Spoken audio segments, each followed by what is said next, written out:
This is an AccuWeather alert from Channel 7 Eyewitness News. And good evening from the Eyewitness News Weather Center. I'm meteorologist Lee Goldberg. Thank you for clicking on ABC7NY for yet another storm update. About 24 hours from now, a lot of the area will be snowing, and parts of the area could actually be snowing pretty heavily. So let's get into the details. First of all, the winter storm warnings are up. Basically north and west of I-287. It's winter storm watches in New York City and across parts of northern New Jersey and Long Island. So these may go over to advisories or warnings depending upon how the Weather Service sees the impact. Certainly we are going to get a burst of snow in these areas followed by a changeover, but eventually going over to rain. So we'll see how they categorize that, but we'll tell you what's going to happen in terms of impact. The heavy snow, ice, and rain, high impact there. Strong winds, high impact, especially in the wake of the storm. The strong winds behind the storm. Coastal flooding and beach erosion, low to medium for the most part during the high tide cycle on Sunday morning. There may be some minor coastal flooding, isolated moderate, and power outages could be medium to high impact, especially just north and west of New York City. So this snow is going to start tomorrow evening, 5 in the afternoon, probably westernmost suburbs. It's probably around 7-ish in New York City, closer to 9 o'clock, spreading eastward. And it's likely to have a burst of snow during the evening hours. So if you have travel plans or if you're preparing for the storm tomorrow, try to do it during the daylight hours and be in before this snow rushes in, because I don't think it's just going to tiptoe in. It's probably a good thump of snow, and snowfall rates can ramp up in a hurry. Now, the big wild cards with this storm are the intensity of that burst of snow and then the overall changeover time. When does that happen in your particular community? Well, that change to icy mix and rain is going to happen later Saturday night and into Sunday morning. So eventually will be rain in New York City, probably by the wee hours of the morning on Sunday, but areas north and west will have extended periods of sleet and freezing rain. The steadiest precipitation with this storm is going to go through midday Sunday, and that's something we've been harping on since last night, is that at least it's moving along and that the heaviest will be out of the picture by midday Sunday, but I don't want you to think it'll just be dry the rest of the day. There was still on the backside of the storm some lingering snow showers, and maybe it goes back to even some sleet and pockets of freezing rain around, and then just temperatures will be tanking as we go through the afternoon hours on Sunday. All right, so there's the current satellite picture, nice and calm. We're seeing a few breaks in the clouds. You're already seeing some high clouds stream in from the west. Snowflakes are trying to reach toward Cleveland, so that's the leading edge of the storm. Our storm center is starting to look more impressive. That's over Oklahoma, but you can see jet stream energy is diving in, and this storm is maturing rapidly, and we're seeing heavy snow bands in Iowa and just south of Minneapolis, reaching toward Milwaukee, some flurries on the north side of Chicago. So this storm center is going to work through the Tennessee Valley. We start snowing tomorrow evening. As it gets a little closer to us and approaches our coastline, we're going to see more of a mix during the overnight hours tomorrow night. It's still snowing in maybe the northernmost Catskills, but the heaviest belt will be upstate. We could even go to rain along the coast, and then by midday Sunday, the heaviest precipitation is starting to pull off to our north and east and hammering New England at that point. Behind this storm, it's really wound up later Sunday night into Monday, and that's when we talk about big-time winds, 40-mile-per-hour gusts, and a direct discharge of Arctic air behind this storm, and temperatures are plummeting. Any questions so far? Surprisingly, no questions. Wow. Just comments on whether people are looking forward to the snow or not. Interesting. We're getting a lot of comments of people in warmer areas who are kind of bragging that they're in warmer areas. Yeah, well, so even some of this cold air will start diving down to the south. This is impacting a huge part of the nation. So the axis of the heaviest snowfall, it's certainly well to our north, but we are on the southern fringe of some of that heaviest snow. And see how there's several bands of color here? So in a small area, there's a big difference in snowfall. I mean, just a few miles makes a big difference. So let's show you a close-up version of that. First, the Futurecast with the snow knocking on the door here by 4 or 5 o'clock in the afternoon, and it should streak into northwest New Jersey and into the Catskills first. Then it should spread eastward. And then we're going to go through a period where you see these darker shades right here. That could be snowfall rates of 1 to 2 inches an hour. So that could come down in a hurry. Now, there's only going to be a window, I would say, from maybe 7 o'clock at night in the city to maybe 11 or midnight. It's probably only a 4 or 5 hour window we can hold on to pure snow. But if we snow at high snowfall rates, we can put down several inches of snow even in New York City. I don't anticipate much of any accumulation along the Jersey Shore. South of I-78, there's a lot of mixing here. There might be some ice pellets and some rain, but minimal accumulation. Same thing for the South Shore of Long Island as well. So there's a timestamp just after midnight.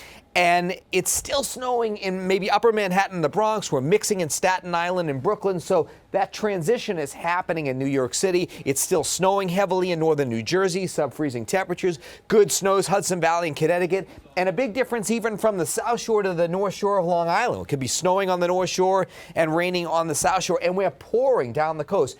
I don't want to minimize the fact that even though we're not getting big snows here on the Jersey Shore, you're getting heavy rain, and the ground is pretty hard, so there's a lot of runoff, and there will be ponding on area roadways, potential flooding, so keep the storm drains clear. All right, now, here's the dangerous part of the storm. We get after midnight, and most of the area is going to start to transition away from any pure snow, and we're going to set up a belt of ice north and west of New York City that's going to sit there for hours during the overnight into Sunday morning. Part of this is going to be a lot of sleet. Part of this will be a narrow strip of freezing rain, and then along the coast, it'll be plain rain. But you won't have to get too far north and west of New York City to run into some significant icing. Here's the good news is that by the time we get to lunchtime on Sunday, this particular Futurecast is depicting a lot of precipitation here. I think it might be a little farther east than's depicted, but things should be winding down midday. I don't think this is, at least heavily, lasting late into the day. There still will be some light precipitation around, but the heaviest is moving away, which will give crews a chance to jump on what has happened. See, there's still some flurries and snow showers and maybe some sleet here or freezing rain on the east end of Long Island depicted Sunday evening. But also notice the temperatures, how we've plummeted below freezing. The winds are kicking in, and wind chills are probably falling through the single digits by evening. All right, so here's the latest snowfall map. And I've just made some little tweaks here and there during the afternoon and evening. I think the overall look I'm pretty happy with. There should be very little to nothing. Whatever south and east falls will get washed away, but should be minimal accumulation down the Jersey Shore and South Shore of Long Island. Once we get into central New Jersey, and that could be in southern Hunterdon, in the parts of Somerset County, into maybe northern Middlesex, we get into a 3 to 6 inch storm in the metro Newark area into New York City, North Shore of the island, Connecticut, coast, southern Westchester and Rockland. For New York City, if the snow is to come in very heavily in the early evening hours and we snow at good rates, we get a shot at reaching a 5 or 6 inch total. If it just comes in steadily, if we miss out on some of the heavier bands, it's such a small window that we may only have a 3 or 4 inch storm is what I'm probably leaning toward. But again, this could really come in hard, and all of a sudden, we could push a half foot of snow. And there'll be a difference, by the way, from south to north, even in the 5 boroughs, where we may just get, a couple of inches at JFK, and then you're getting a lot more in the Bronx. And then on top of that, we'll add a little sleet and freezing rain, but then it'll go over to rain. So this probably won't look like a lot of snow in New York City by the time you wake up on Sunday morning. When we get north and west of I-287, that's where we get into significant snows. We start stacking up over 6 inches.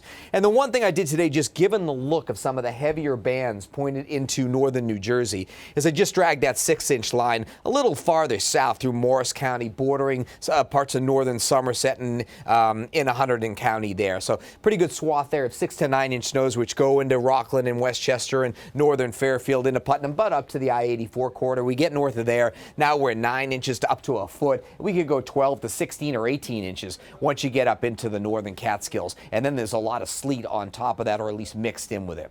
All right, a break four questions before we get to the icing story. We were getting a lot of questions about the outer boroughs, but I think you pretty much just addressed that. Yeah. Sue has a question that may be of concern to others.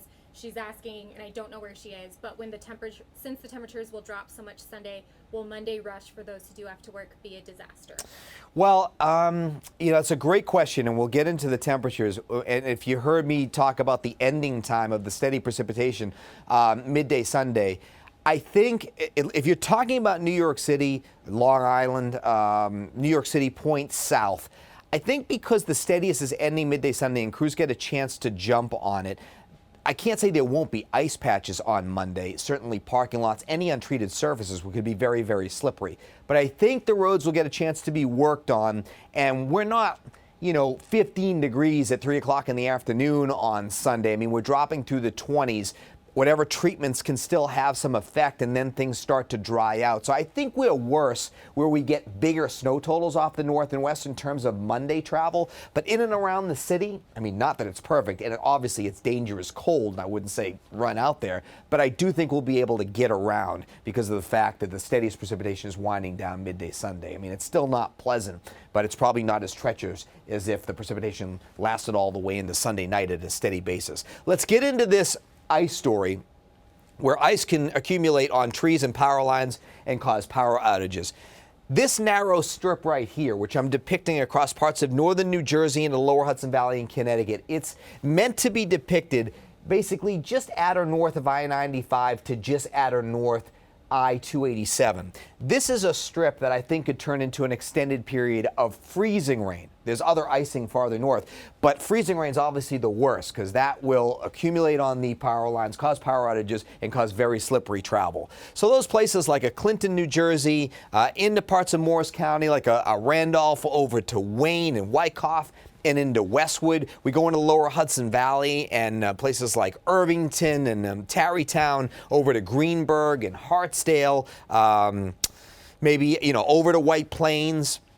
Then into Connecticut, New Canaan and Weston, Bedford, up in Westchester County, but maybe a little bit south of there, because the closer you get to the I-84 corridor, you're going to talk about more sleet. And there could be a lot of sleet because there's hours on end of it. So we really haven't seen something like that around there in a long time, where you have a lot of snowpack, but then you put a lot of sleet on top. Makes things very heavy and difficult to clean up. So again, that strip of freezing rain a little closer, but then all the sleet off to the west. So icing is a major concern with the storm. Let's just talk about winds here as the storm approaches on Sunday morning. Winds could be gusty along the coast. I do think we could have some minor coastal flooding with that, but the stronger winds are going to be likely in the wake of the storm later Sunday into Monday, and they could gust over 40 miles an hour in many spots.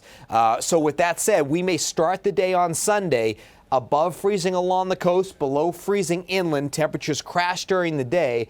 We're probably in the 20s by sunset, and by Monday morning, your temperatures are in the single digits, and your wind chills, which actually fall below zero by Sunday evening, could be as low as 15 to 25 below by Monday morning. Think about that. Temperatures in the single digits, winds gusting over 30, 40 miles an hour. I mean, that's brutal, brutal, dangerous cold. Again, something we haven't seen in a while. Go ahead. We have a special request. Yeah. Patty's birthday is Sunday, and she had to cancel her plans because of the weather. She said a shout out from Lee would make her smile. This is Patty. Happy birthday, Patty. I'm sorry that it got in the way. I know you make the best of it, and I hope your friends and family will help out with that. I know it's it's really kind of making everybody get cabin fever as we go into the weekend. All plans, but it's the safest thing to do because you just don't want to be out and about, even though the storm starts to move out midday Sunday. Its impacts linger into early next week. I wanted to give you an idea what you can do, and this is just a few of many tips you can do as we get ready for the storm and during the storm. At your home, or if you live in the city and you're responsible for your sidewalk, salt or sand the steps and sidewalks and driveways.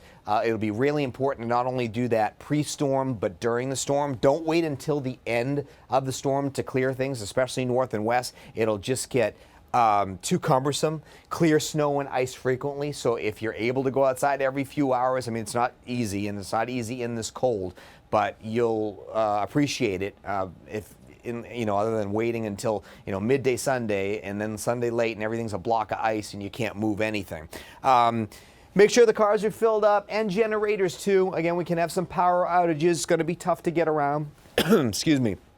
So a good idea to do that. 7-day AccuWeather forecast, obviously, and I'll have one more little special thing that we'll end on, is obviously tomorrow we're gearing up. We're clouding over. We're getting the snow coming in during the evening hours. We go to that icy mix during the overnight. We've got morning mix and an afternoon flash freeze on Sunday. On Monday, brutal cold, only in the mid-teens.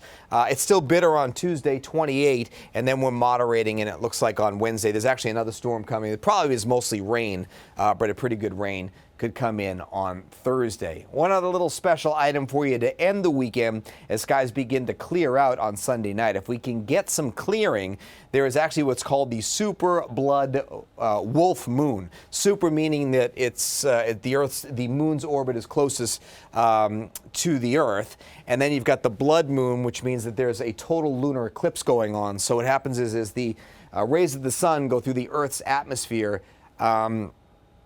What happens is only the red shades get cast upon the moon, so the blue shades are refracted by the Earth's atmosphere. The wolf moon is the January full moon. The moon can appear up to 14% larger, so it can really look big. This is starting Sunday night around 10:30 at night, and the total eclipse is from 11:41 to about 1:15 in the morning. So we may get a chance to see that. Not that you want to go outside so much on Sunday night. It's such brutal cold, but maybe you get a view from a window and you're able to see that. Again, winter storm warnings are up here in north and west. Sarah, we good? Okay.